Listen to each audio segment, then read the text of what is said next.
course, they won't catch this for about 30 seconds, so I can burp and say, it wasn't me. Okay. All right, here we go. Everything's back up. Music is ready to roll. Play. Okay, very good. I'm actually thinking about doing this with all the episodes in the future. That way people who are watching can actually know when we're actually behind or when we're fixing to log in, so they won't be wondering what's going on. So, all right, here we go. Let's try this again. I've got my hands on the right space bar this time. So much. With so little time. Okay, recording in 5, I think. Hold on, let me double check. Okay, 5, 4, 3.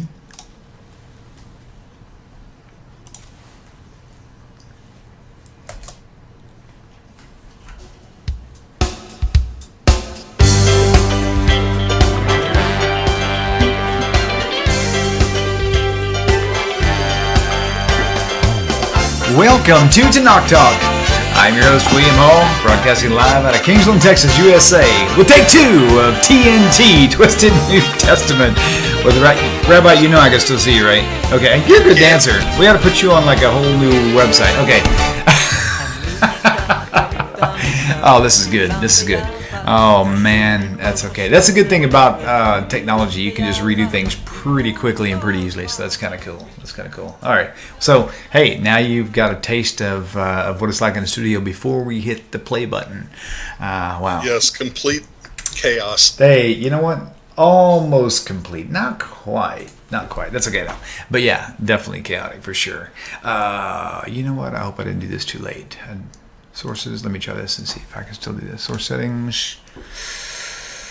We'll find out if it'll let me do this. If not, we just won't have any lower thirds for tonight. And Pro Live 2. Let's try it out and see if it'll work. Hey, it still works. Cool. Okay, I just learned something new. Great. You know, what is it? Need is the mother of all invention. And so... Yes, necessity is the mother of invention. Necessity. Thank you. Very good. Which also was a very good group, Mothers of Invention. I'm sorry, you lost me on that one. When were you born, by the way? Are you so young? I have no idea. Remember the rock and roll group, Mothers of Invention? I've never, ever heard of it before. Never once. You are so young. Yes, thank you. Somebody finally says something I've been longing to hear. Thank you, Rabbi. You're a pretty nice guy. Oh, man. Hey, question for you real quick. This is interesting. Rabbi Singer and I talked yesterday morning about the Red Sea crossing and Ron Wyatt. What do you know about Ron Wyatt as far as nothing else? What do you know about the discoveries he's presented? Red Sea crossing, the discovery of the Ark of the Covenant. No idea. Never heard of it? Okay. I was just curious. Okay, cool. Oh, man. Okay. William, I got to tell you that archaeology can find things or not find things. Sure. And scientists can explain all they want to. But I don't need science or archaeology, which is just another form of science, to validate my faith for me. Right. Good point. Yep. So I don't read that stuff. I don't care about it. It's irrelevant to me. Sure. It's nice. It's nice when it validates. It's interesting when it doesn't. But they're invalid. That doesn't, just because they don't find something doesn't mean it invalidates. It just means they didn't find it yet. Sure. So I tend not to look at that stuff at all. Right.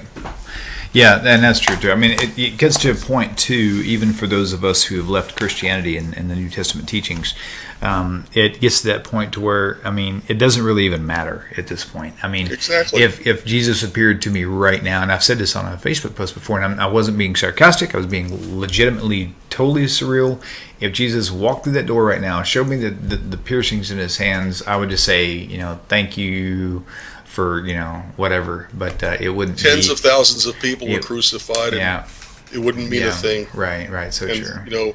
Plenty of people, in war throw their bodies on a hand grenade to save their buddies. Yeah. The issue is not, can one person die to save another? The issue is, can one person die to take away the guilt from someone else? The answer is no. Right. You can have the former, you cannot have the latter. The Bible explicitly says so. Mm-hmm. Yep, very true. Very true. What do you know about how crucifixions took place? I mean, I still have a big deal to begin with, and I always have had a lot. About it is a horrible, horrible way to die.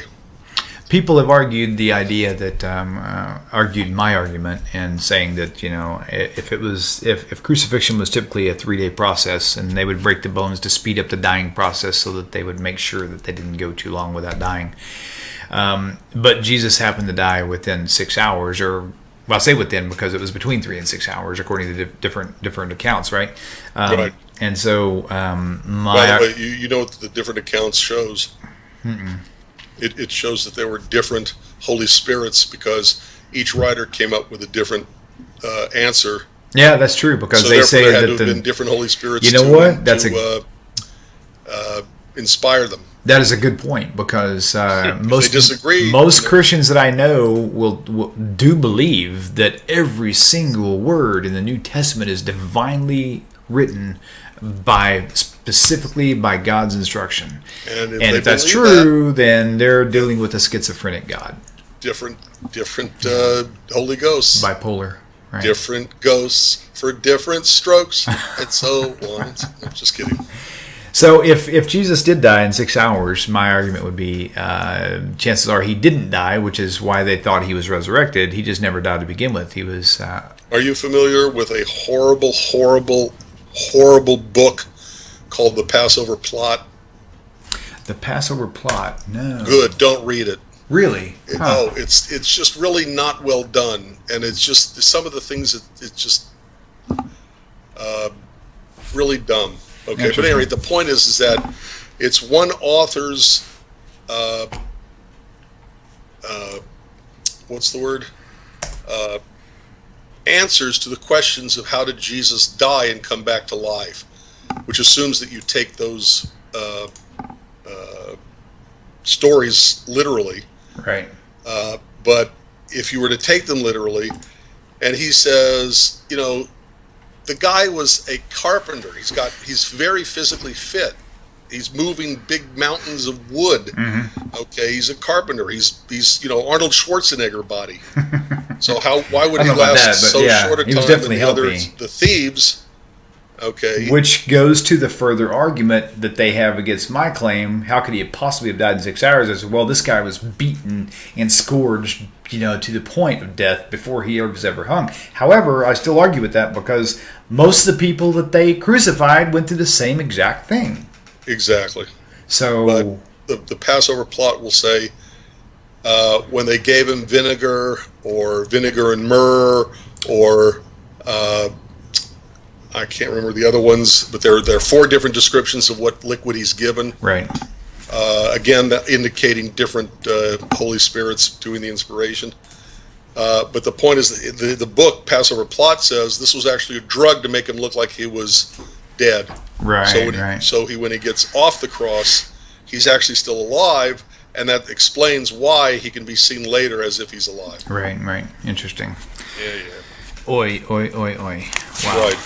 Well, but the process of dying by crucifixion was a horrible, horrible way to die. Sure. So. Awesome.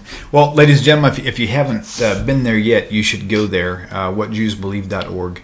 I'm still really fascinated at this app that you've got on the phone. I just kind of went last Monday night when we were talking. I actually went down and toyed with it a little bit more, and it was really cool. It's a free app, and I think you can get it at the Google Play Store, and it's called Jewish Mission Control. Right. So if you look at that, whether you're on Apple or iPhone, go to the Play Store or whatever your Apple, iTunes or whatever. I don't know about Apple, but if you'll go there, you will find this app, and it's just really cool. The best way for me to show you is actually, and I did it last week. I'll do it again real fast. Give me 1 second to pull it up. But also, I want to pull up the website too, whatjewsbelieve.org, because it's actually quite a nice. Because there's a lot of hyperlinks. You can click on topical things, whether it be books or topics, and it'll literally take you places for quick answers. You can actually access this also from your cell phone, from your smartphone. So it's really, really cool, man. If you guys haven't seen it, you really should check it out at least. It's really cool. And then, of course, one of my favorite things about what you've got so far is your book, Judaism and Christianity, a contrast. And again, I like it so much because it doesn't show where it's all similar. It shows you how dramatically different they are. And it's so... Okay. We got a caller. Let me just take it this way. Oh, cool. That was I have to wait. A ringer? Yeah, well, that was my cell phone. I forgot to turn it down. Oh. It comes through my phone and through the desktop app. There it goes. Hold on. Ugh, God, it's annoying. Okay, not the phone call. So, hold on. Here we go. Boom. There we go. Okay. Give me a moment. I'll get regrouped, I promise. Welcome to Knock Talk. Please tell us your name and where you're calling from. Hi, William. This is Fernando Colon. Fernando, how are you? Show. Yes, how are you, Fernando? I'm doing great. It's so good to hear your voice again. I'm glad to be connected. Us too. I mean, you've. I really appreciate. I just appreciate where you stand in your walk, and also your position with the Knock Talk, and your willingness to just go outside the box on things, and it's really awesome to have you as a friend. So thank you for calling in, Fernando. Thank you, William. Yes, William just mentioned my app, my website, which was very kind of him. But I'd also like to bring up for you that you might find interesting. It's also translated into Spanish. Oh, right. An earlier edition of it, so it's not as full and as lengthy explanations, but it's called creenciajudia.org. Okay, Creencia Judía. Creenciajudia.org. Awesome. .org. Yeah, I have watched your videos, the Christianity and Judaism, a contrast. I have seen most of your videos. Thank you. So I'm very familiar with my book is about to be translated into Portuguese. Oh my God, I was fixing to think that before you said that. I thought you were just joking. No, actually, I'm serious. Okay, good. It needs to be in every language, in my opinion, so that's good. Well, Fernando, do you have a question for the show today? Yes. The reason why I'm calling is because I wanted to ask the rabbi, and it's an honor to me to be able to ask a question directly to him. Pleasure is all mine. And I wanted to ask the rabbi, for those of us that left Christianity and we are looking to pursue a closer relationship with the Lord, with God, Hashem, what would you advise those of us that don't have a community, that we are pursuing basically this new knowledge about Judaism, the Noahide movement in some people, and what would you suggest us? How can we make a pursuit for those that are looking for conversion in a way that's not so disruptive? Because many of us, once people find out that we don't believe in Christianity anymore, right. They start shunning us, and it makes for a very lonely existence. And one thing is that the reason why I stopped going to church a couple of years ago was because I was sitting in the pew listening to these things that I was 100% convinced that were not true, and I said, that's it. I don't want nothing to do with this anymore. And for those of us that lost community, that we are by ourselves, sometimes in the middle of nowhere, how can we get closer to, let's say, a Jewish community, or closer to people that hold the same beliefs that we have, in a way so that we can get away from this sense of loneliness that we have at some point? Okay, first of all, believe me, I understand exactly what you're talking about. I grew up in a town, Springfield, Missouri, in the middle of the United States. There were 60 Jews, not 60 families, but 60 Jews in the entire county in any direction. Any county that bordered on our county, I mean, including those in our 60 Jews. Okay, and we had a religious school of something like 20, I can't remember how many children. I know that there were 4 children in my grade. I was one of the 4. So there were 3 other Jews my age in the entire city. So I know what it is to be lonely and to feel outside, be an outsider. The only way I can tell you to connect is, first let me ask you, how far are you away from the nearest Jewish community, like the nearest synagogue? About 45, 50 minutes away. Well, I got to tell you, 45 minutes is not that far. I would live agree. 45 minutes Yeah. away from my synagogue. I would agree completely. Okay, so Yeah. you're lucky. There are people who live 2 and 3 hours away from any synagogue. And my heart goes out to them too. Sure. So when you can, as best you can, I urge you, beg you to go, even though it's 45 minutes away, to make the effort and go and meet people, because if it is nothing else, it's connections that you make with other people, with other human beings. And they may or may not have your exact same background. You might be very surprised who you meet there, because I guarantee you, you are not alone. There are plenty of people who also have become disenchanted with Christianity and who have fallen away from it and who are searching. And Fernando, where do you live? What town? What state? I live in Rock Hill, South Carolina. Okay. That's a little town in the middle of nowhere, basically. Like Kingsland. I'm sure it is. Okay. You might be surprised how many people live in the area who are also looking and searching, and it may not be 100,000 people, but it could be a half a dozen. And Fernando, I am personally quite partial to the Orthodox synagogues over the others. I know there's not going to be a full, broad agreement on that, but even if the place that you found 45 minutes away, let's say it is an Orthodox community, you not being Jewish already, they're not going to expect you to walk to the synagogue, so you can actually drive. They're not going to hassle you.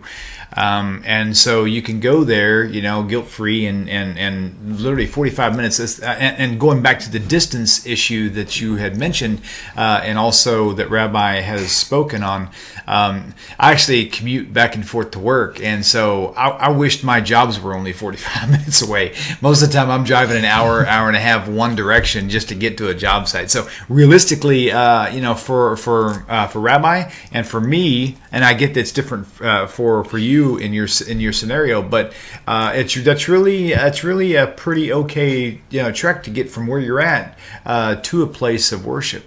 All right, so but let's talk for a minute, Fernando, about, let's say that for whatever reason you can't make it to that congregation when they're having services.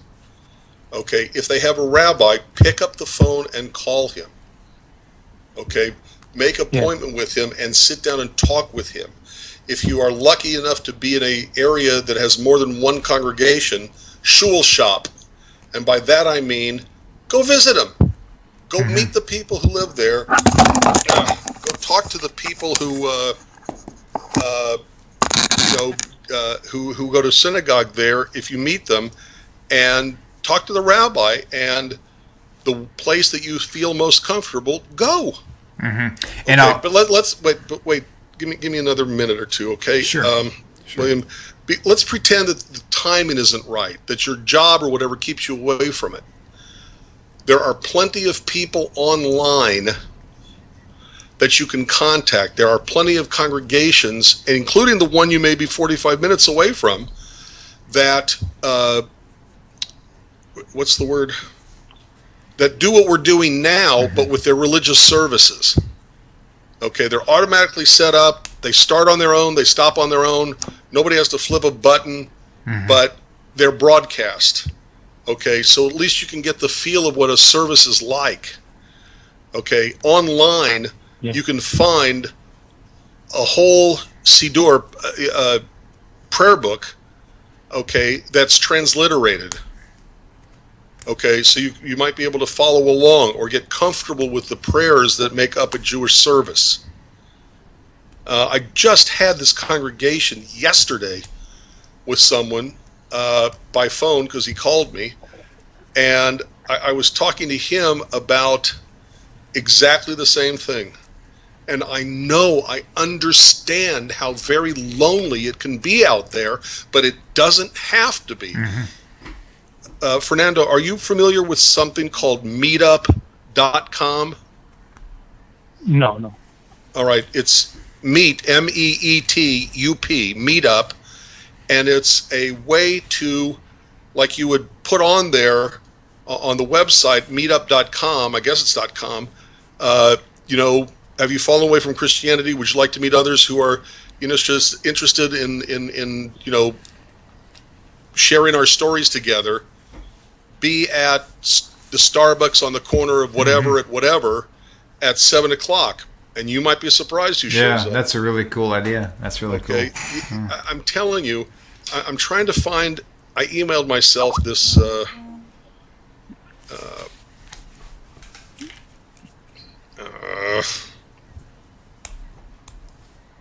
I emailed myself one of the Facebook pages, and by the way, you really need to get onto Facebook because there's a lot of help on Facebook pages too.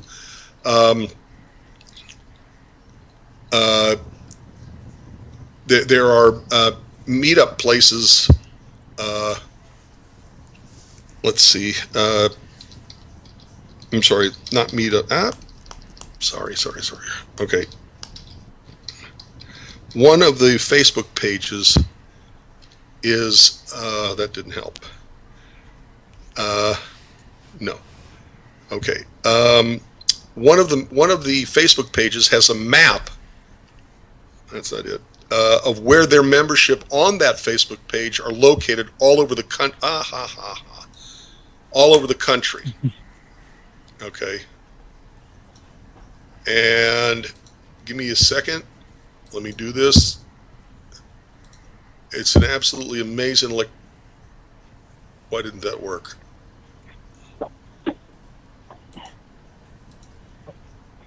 I've used this meetup.com or .org, whatever it is, before, and it is quite nice because you'll be surprised at the different interest that people actually provide as far as it goes. And I'll say also, Fernando, while Rabbi is looking this up, it's one of those things too where what I used to do whenever I started leaving the New Testament, a whole idea behind, I just started immersing myself in Torah teachings. And so I would use Chabad.org.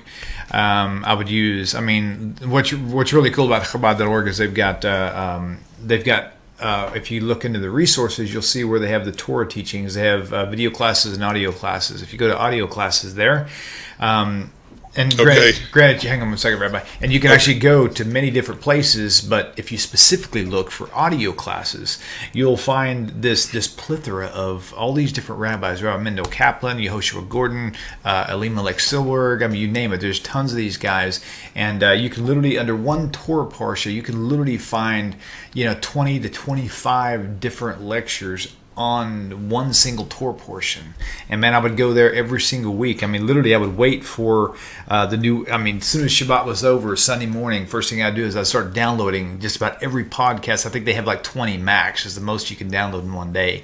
And I wanted 26, 27 of them, but I couldn't get them all. And I would listen to them all week long. And I'm telling you, man, talk about uplifting to be able to hear solid Torah teachings throughout the week.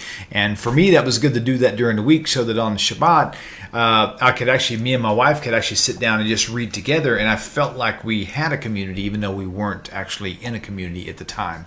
And so there's a lot of different things you can do to really to feed that soul, man, and to really just keep that spark of life living and burning. Fernando, tell me again where you live, or what the nearest big city is. South Carolina, Rock Hill. That's about 30 minutes from Charlotte. In Charlotte, there are big Jewish communities, but as I said, they are far away from me. I already switched jobs too, so I don't have to work on Saturdays. Oh, nice. Good and job. and that was one of the requirements when I on this. Excuse me, sorry. On this map, yeah. It has 3 people in the greater Charlotte area. Okay, one as far as Ashboro. If you're closer to Spartanburg, I guess it's South Carolina. That's very far. Okay, well, the Charlotte has 3 people in the greater Charlotte area who are just like you. And that's just one map, one Oh, place. But there are okay. other things online that you can do, like William was saying about educational. There's a huge quantity of educational stuff out there just to listen to. There are synagogues that broadcast their podcast or whatever, or live broadcast their programming. So if they have a lecture, you can find it online. And maybe some of the ones in Charlotte do that. Mm-hmm. I mean, there's even Orthodox Orthodox people like Mendel Kaplan, for example, and he actually does throughout the week. He actually have live podcasts throughout the week that you can. Of course, I don't know if you can get them outside of Facebook. I'm sure you can, but I'm on Facebook and we're connected there, and I subscribe to what he's doing. So every time he podcasts, it sends a message out saying Rabbi Mendel Kaplan is broadcasting live, and it's like sometimes I'll watch it when I can. It's really amazing. There's so much available. You just got to know where to look. Well, I can see Charlotte Torah Center is an Orthodox congregation in Charlotte. There's a Jewish day school in Charlotte. Okay, so nice. There are plenty of places. There's a Jewish Federation of Greater Charlotte. So there are places there that are Jewish. Mm-hmm. There's a JCC, according to this, in Charlotte. Nice. You could actually have a meetup group and say, if you're interested in meeting other people who have fallen away from Christianity and are searching, meet at the Jewish Community Center. I'm sure they have a coffee place there on Tuesday night at 7:00 or whatever. The point is that the more often you reach out, the more likelihood you'll find people who are reaching out to you. Yes. Rabbi, I want to say something else. And it is that in the meantime, I've been doing all that you said. I watch videos, I listen to lectures, I download a whole bunch of lectures from a rabbi called Rabbi Mizrahi. I listen to him even in Hebrew. Sure. Because I have this course from the University of Texas called Hebrew for Beginners. And I bought the books and I have the online sources, and I have taught myself basically how to read Hebrew, how to speak it, nice. How to speak modern Hebrew. So I'm very advanced in the process. So the only thing is that I don't have a community, and I'm feeling a little, I think it's time for me already to join flesh and blood people. Because look, let's say that a person is converting to Judaism. Okay, if a person converts to Judaism, it's not just learning all about Judaism and taking classes in Judaism. I know people who literally have a PhD in Judaism who are devout Christians. Mm-hmm. So just because a person has factual knowledge means nothing.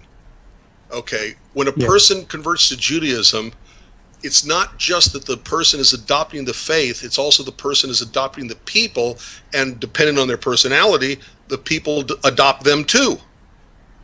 And Judaism is all about connections. It's about connecting to other members of the Jewish community, other Jews. It's about connecting to God. It's about getting God in our lives.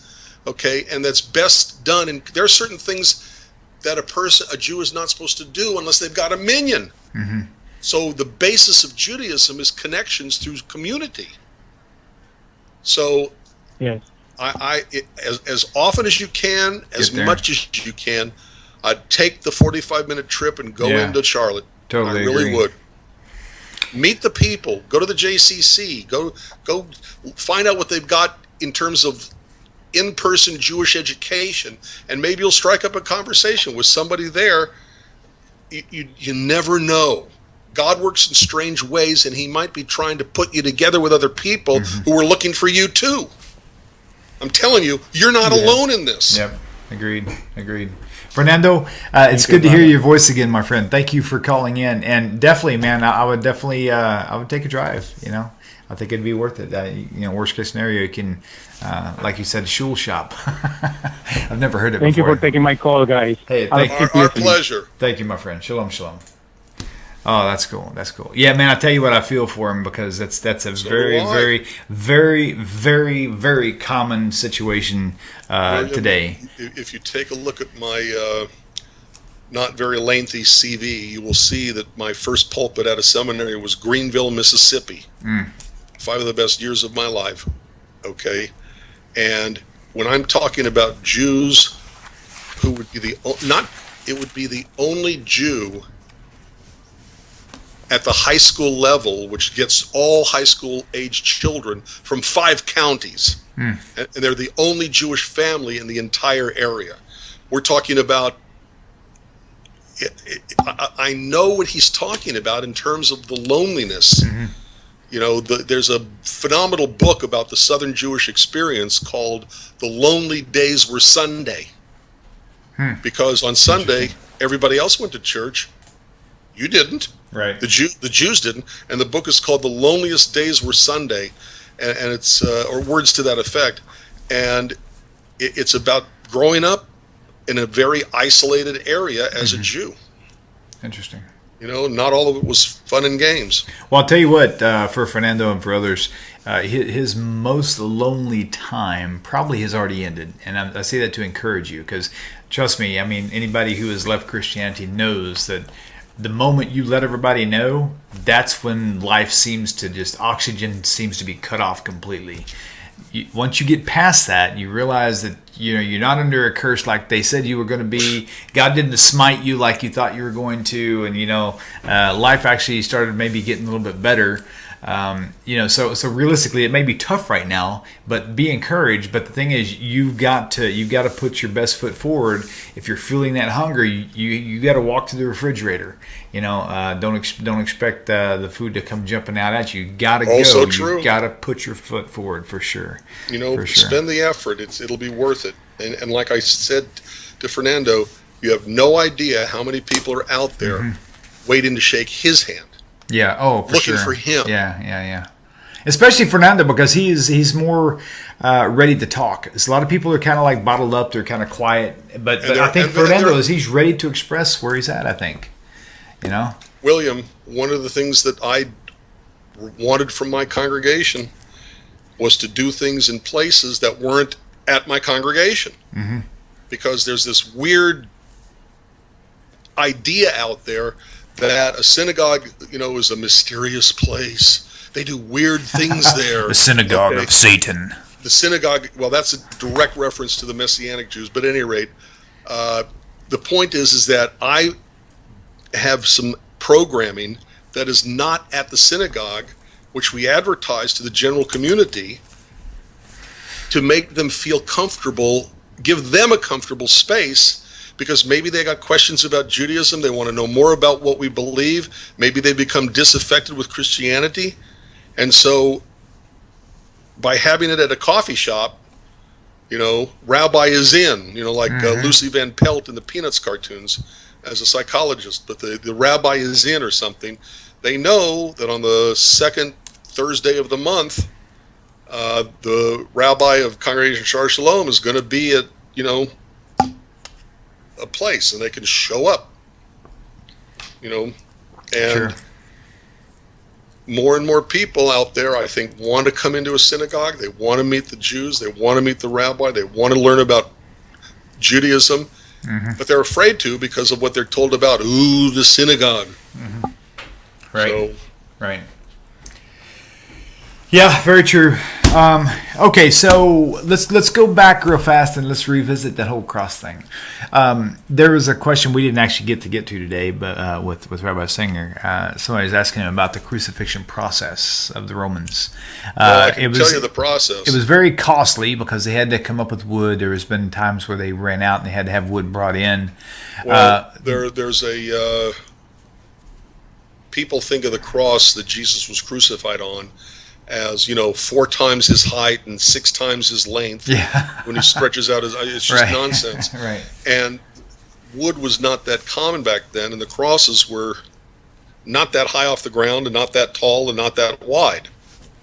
Okay, and the whole, William, I'm waiting for some friends of mine, and there is a picket fence behind me, and so I stretch out my arms like this, and I start leaning on the picket fence, and all of a sudden, I can't breathe, and I can't move, and I struggle to get my shoulders off of that picket fence, And then that was my introduction to what crucifixion was really like. Because when your shoulders are up like this, and your weight is on your hands, crucifixion works by extremely slow asphyxiation. Right. Extremely slowly, you're having nothing, you can't breathe. And the whole point of the feet is that when you push down on your feet, you give yourself relief. But remember, the feet have been nailed, so that's incredibly painful. You push down as long as you can to allow yourself to breathe. When you can't push down anymore, you physically get lowered, even if it's only by a few inches, which means you can't breathe anymore. You're struggling to breathe. You get your strength back, and you push up again, and then you can breathe again. And you continue this cycle until you are so exhausted and so tired, you just slowly die from not being able to breathe because you don't have the strength to push yourself up on your feet anymore. And it's a horrible, horrible way to die. Interesting. Wow. And that's how it works. They talk about 6 hours. 6 hours. Is it possible? And like I said, stressing the fact that Jesus wasn't the only one who was beaten. Would it have been possible for someone to die in 3 to 6 hours from a crucifixion? Well, anything is possible, but remember that they had stabbed Jesus, and it says that water and blood came out. Okay, I'm not quite sure how they would see a difference between water and blood coming out, because when it mixes, it all looks like blood. Yeah, it all dilutes. It's not like oil and water. But there's one physician that I talked to that said that if water is distinguishable from the blood that's coming out, it means they hit the pericardium, the sac that goes around the heart, which suspends the heart in like a big thingy of water, big balloon of water. And, I can't remember the New Testament text, but I'm pretty sure he'd be dead already. That's what they had assumed, was that the blood by the way, and water... the interesting thing about that is that a Christian talks about a blood sacrifice, that Jesus was the ultimate blood sacrifice, but he didn't die by loss of blood. By blood loss, he died from loss of air. Oh, interesting. And so it wouldn't have worked on so many different levels. It wouldn't have worked. That's interesting. My point here is that it works by asphyxiation, not by blood loss. And like we talked about last week, I think we talked about this last week. I have so many different shows, and I talked with so many different people. I can't remember who did what, who said what, but the fact that a sacrifice can only be valid, number one, if it stays dead. Number two, if it was unblemished, and Jesus was clearly beaten before he died. Every single picture of Jesus, there's nothing. They have a crown of thorns that each little thorn is bleeding from. I'll go as far as to say this: every single aspect of the storyline in the New Testament about Jesus being a sacrifice for sin violates just about every concept known to Judaism. Yep. I mean, there's nothing that flows, like the blood. I'm sorry. Right. Yes. Yeah. Exactly. But you get my point, though. I mean, so. Of course. Yeah. Okay.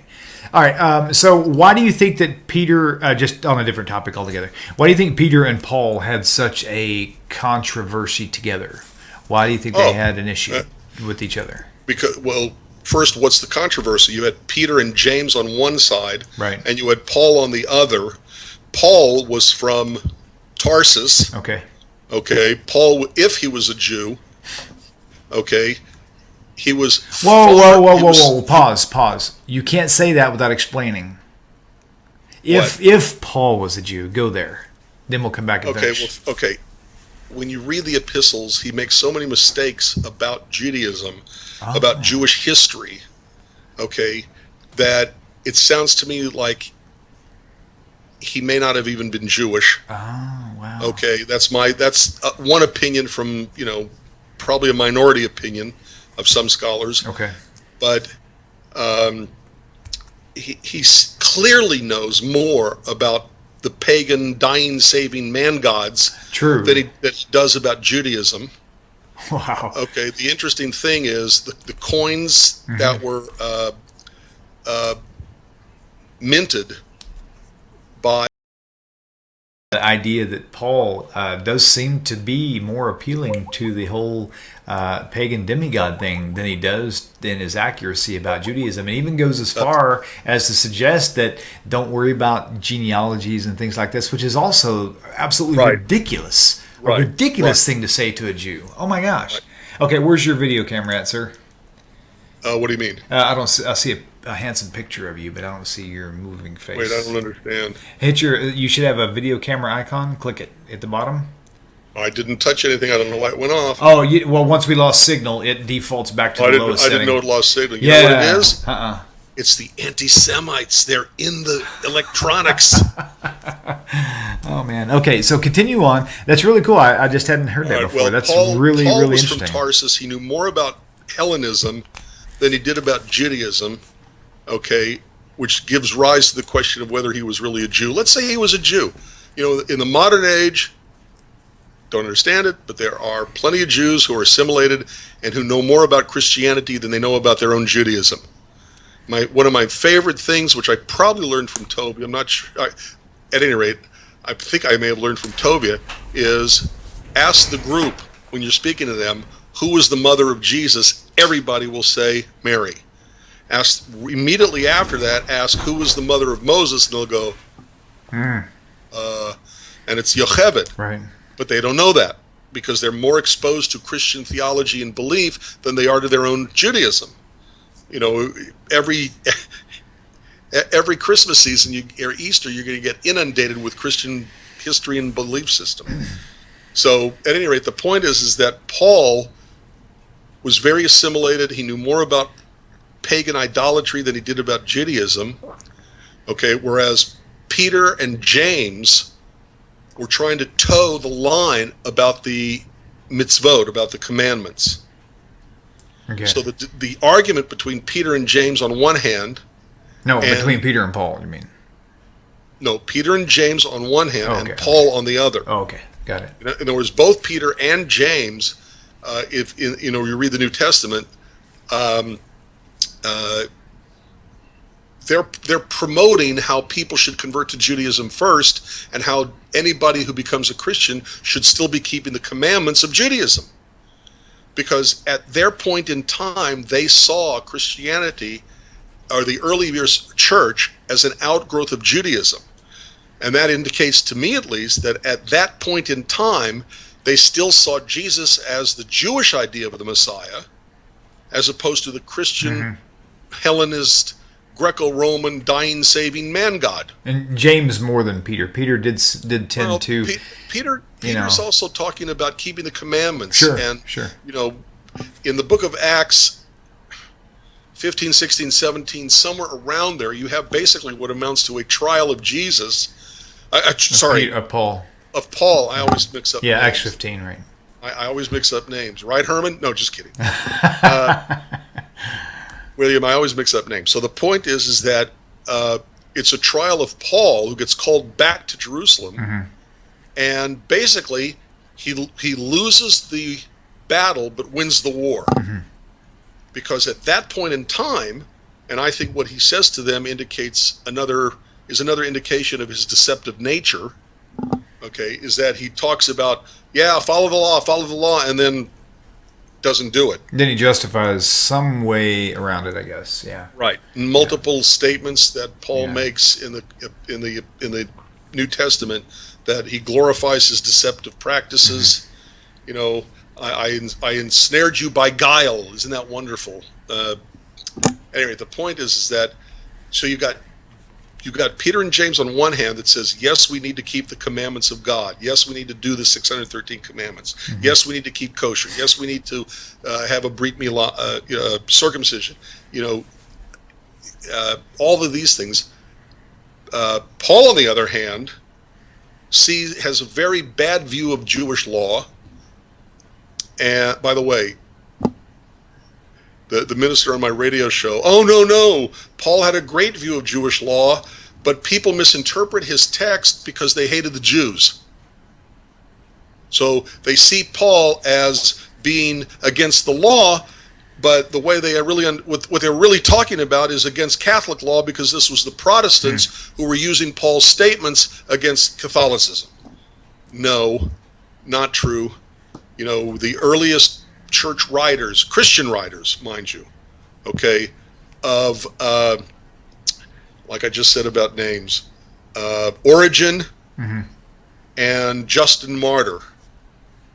Origen wrote Contra Celsum, and I think that's about the year 250. Justin Martyr wrote Dialogue with Trypho, and I think that's about 150. I may get those mixed up, but the two books, each one of them, the Jew they write about complains about how close Christianity is to the pagan idolatries of their day, the Hellenist dying, saving man gods.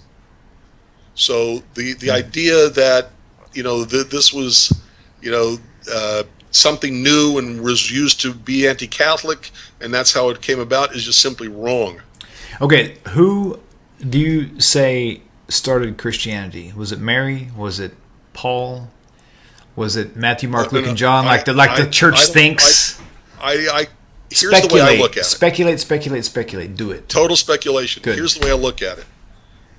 I believe that the earliest followers of Jesus were in fact Jews. I believe they actually believed that their Jesus was going to do all the Jewish Messiah things that the Jewish Messiah will do when the real Jewish Messiah comes. Good. Okay, absence of famine, universal recognition of God as God, peace, the usual laundry list. Right. Okay. When their Jesus died on the cross, they had a choice. They could either say, oops, we were wrong, back the wrong guy, let's go find somebody else. Right. Or there's a psychological dynamic. The best book on the topic is called When Prophecy Fails. It's by Leon Festinger. Leon Festinger was the head of the Department of, I think, Sociology. I can't remember which one, at one of the northern states, like University of Wisconsin. Okay. He actually had his students infiltrate these groups that believed they had a prophecy from God to determine how they reacted when the prophecy did not occur. And they would literally go into the bathroom, write their notes about what they had witnessed on toilet paper, and stuff the toilet paper down their pants. Wow. I'm totally serious. There was a group who believed that the end of the world was coming, and they all had to be on a certain roof of a certain building at a certain time of night because they were going to get carried away into space. Okay? As weird as that sounds, well, the night comes, the night goes, they're all, the morning comes and they're still up on the roof. Well, what can they do? They can either say, oops, we were wrong. Yeah. Or they can turn the event around where instead of proving they were wrong, it tests their faith to show that they are right. Right. Damage control. Damage control. It's a psychological dynamic of what happens when a person has deep, deep faith in something, and then the something does not occur. So, in this book, When Prophecy Fails, by Leon Festinger, was the lead researcher. He points to, and I will not remember all of them, 5 different things that the group responds to when the prophecy does not exist, does not happen.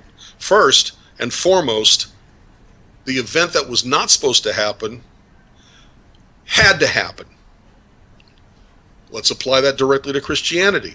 So you've got all the nice little early Christians around the cross of Jesus, and he's up there dying. And they're thinking, how could this happen? The Messiah's not supposed to die. He's supposed to do all these things. This guy didn't do a single thing, and he's already being put to death. Oh, I know. He died for your sin. So now it's turned around. So instead of being something that proves them wrong, it had to happen because he had to die for your sin. The event that was supposed to take place, for which they had the prophecy that it was going to take place, is set further into the future. Second coming. Right. Okay. The group itself that had this belief that did not come to pass increases its missionary zeal to those outside the group to convince them to come into the group because it validates their commitment to what did not occur. You follow what I'm saying? Yeah. So the early Christians, okay, which weren't even called Christians at that point, believed Jesus was going to be the real Messiah doing the real Messiah stuff. And by the way, which is not uncommon. I mean, there's been times whenever somebody starts to fulfill things and it's looking promising, and the Jews are very excited to see what's fixing to come. They were excited to see about Jesus, but it failed. And it doesn't happen. Yeah, So what do it they failed. do? Yeah. So Christians say all the time, and you know this. I'm sorry, William, but the ones who had the greatest investment, okay, in the prophecy that did not come to pass, they sold their house, they sold their stuff. Right. They're standing on top of the building, or in this case, they're at the base of Jesus' cross, because it talks about the multitudes following Jesus all the way up to and including the crucifixion. Right. They don't know what to do. Mm-hmm. They can't say, oops, I followed the wrong guy, because they got the money from the house sale in their pocket.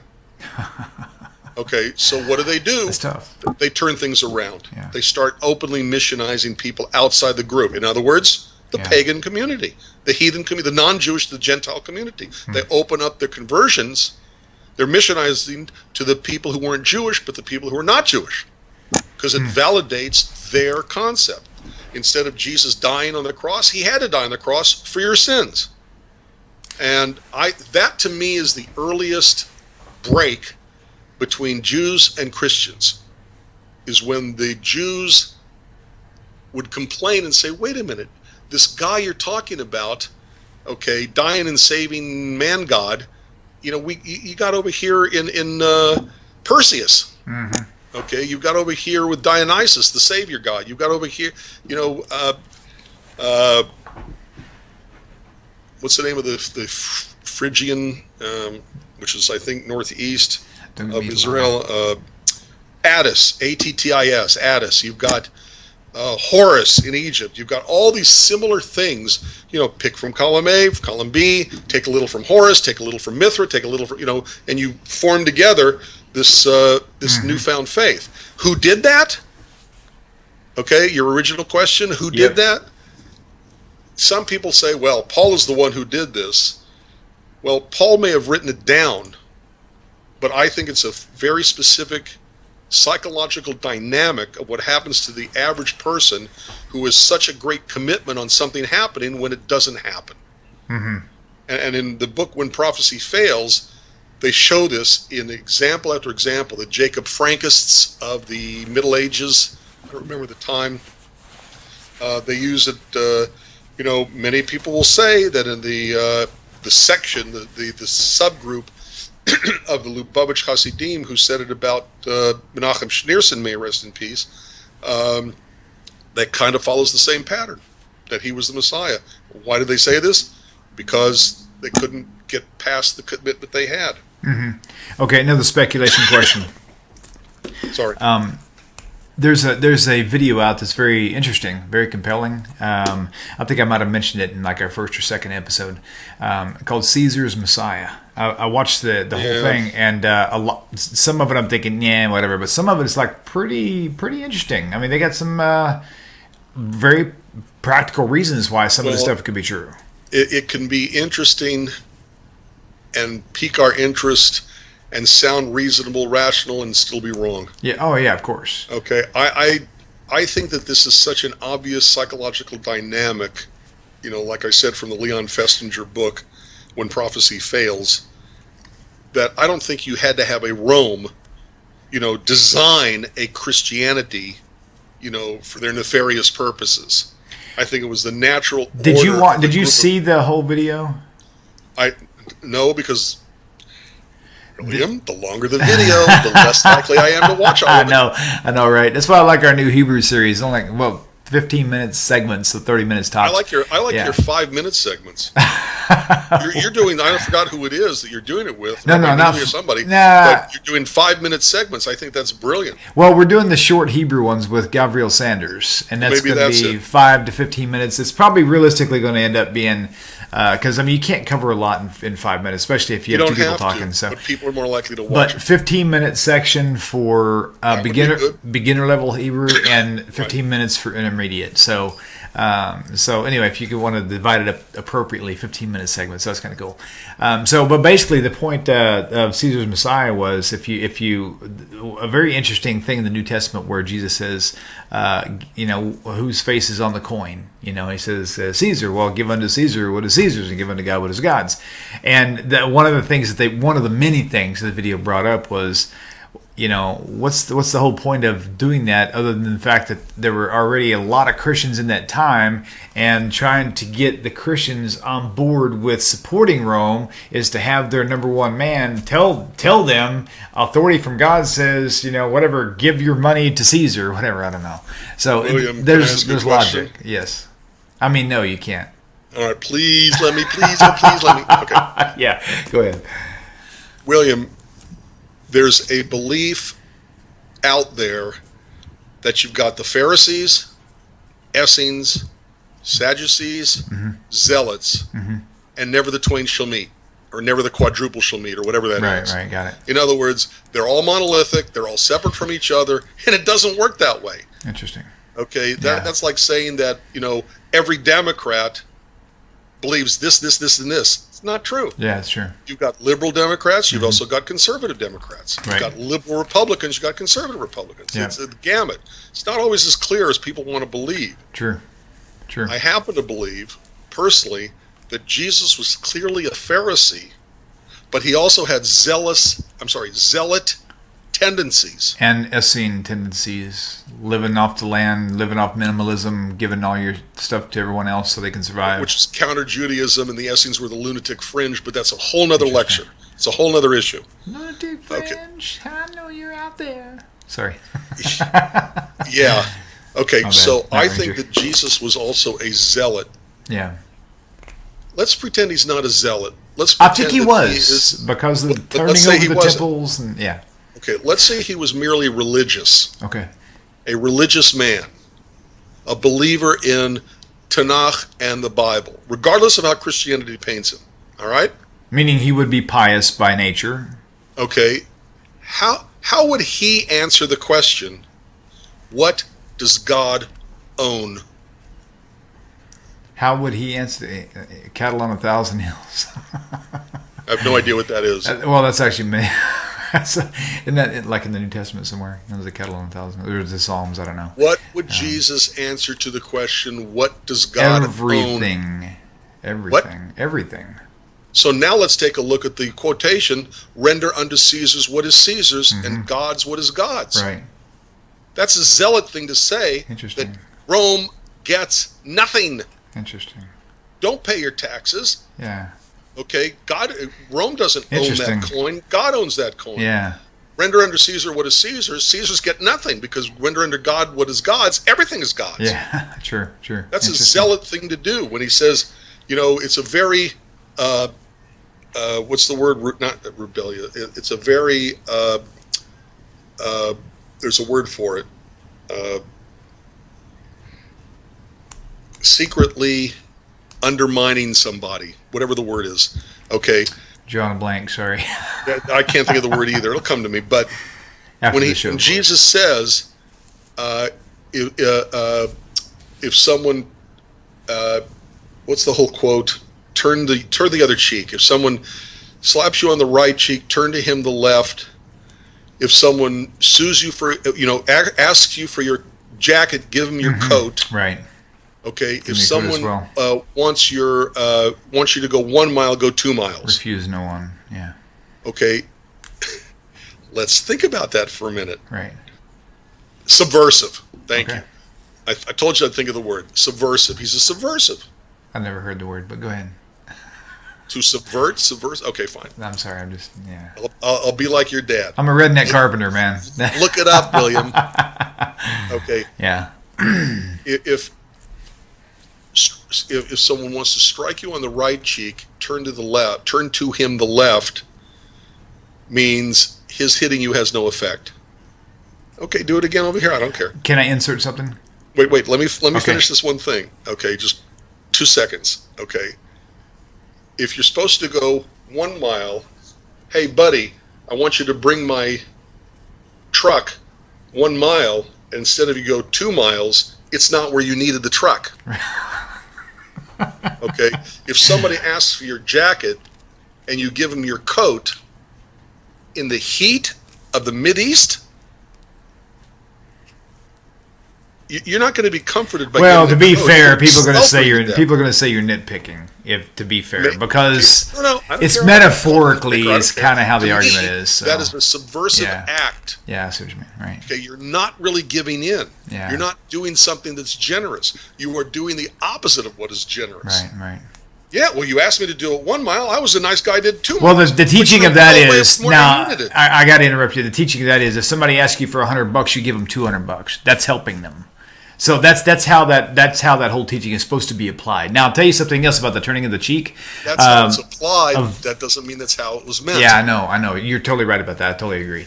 The whole turning of the other cheek thing, a very messianic, and it may be in the Christian teaching too, is the reason why they said turn the other cheek. Turn to them. If somebody strikes you on one cheek, you turn to them the other one also, is so that if they strike you on the other one, then you know that the first time they hit you, it was on purpose. And I'm thinking, wait a minute. If you have a brain and somebody strikes you on the cheek, you're going to know it was on purpose to begin with. Right. You don't need to turn them the other cheek for that very reason. But anyway, just another ridiculous explanation. So. Right. And I know it's Echa. It's in Lamentations. But I think the idea of turning the other cheek is also in the Hebrew Scriptures. Interesting. I can't remember if that's what he's lamenting or if he's actually saying you should. I'll have to reread it. Interesting. Well, Rabbi, we're approaching our 1 hour mark. We're at 1 hour and 1 minute. So I think we've had, and unless somebody calls in the next 30 seconds, I'm going to put the number up just because I want to tease the snap out of you. There you go. Unless somebody calls in the next 30 seconds to a minute, we'll call it a night until next week. So, but yeah, it's been, I really do enjoy this dialogue between us two. Me too. Being I just sitting here talking with you.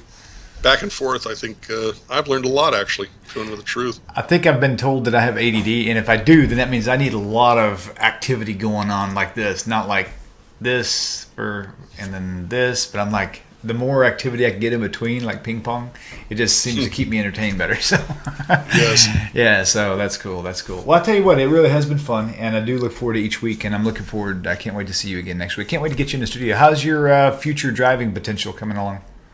Better and better. Okay, good. We'll keep in touch. Better and better.